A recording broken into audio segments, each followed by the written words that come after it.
Oh, hello there. I'm Chris, or Captain Old Blue over at CGPirates. How you doing? So, this is my notebook. This is what I keep all my notes in. Very kindly given to me by my lovely wife. It's a Santoro metal book one. I really like it. Okay, and this gives me a chance to kind of talk over what it is that we've done in all the modules we've just done for section 2, which is making a maze game.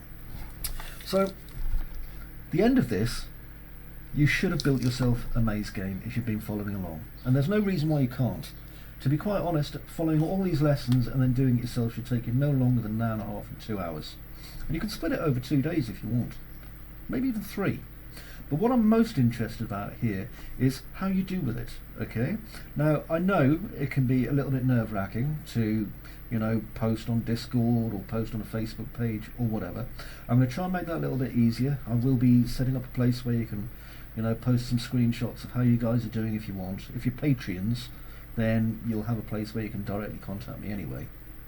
But make something that's yours. Make a maze that's unique. Don't go insane. Simply because, I don't mean insane as in like, you know, dribbling and eating banana skins. I mean, don't go insane as in making a maze that's kind of a mile by a mile. Okay, there's only so much people will play before they get bored.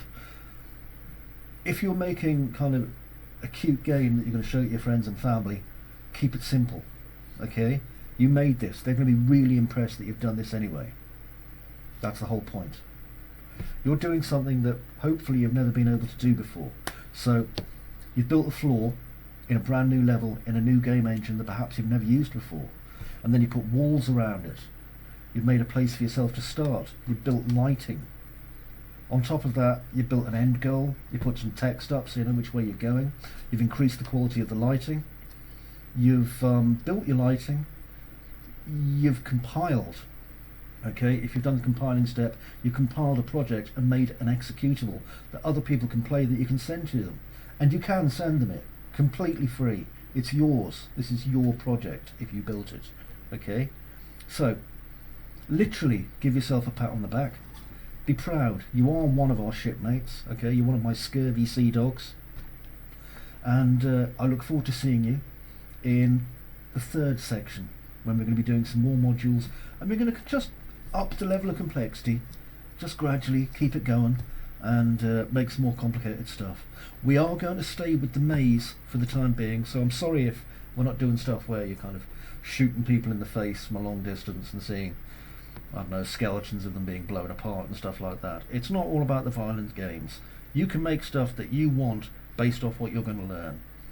And don't forget, if I'm not teaching you what you need to learn, either tell me or find someone who is, because there's tons of really talented people out there, especially over at Epic Games. If you check out the unrealengine.com, they have so much of an investment in your training at the minute, it's ridiculous.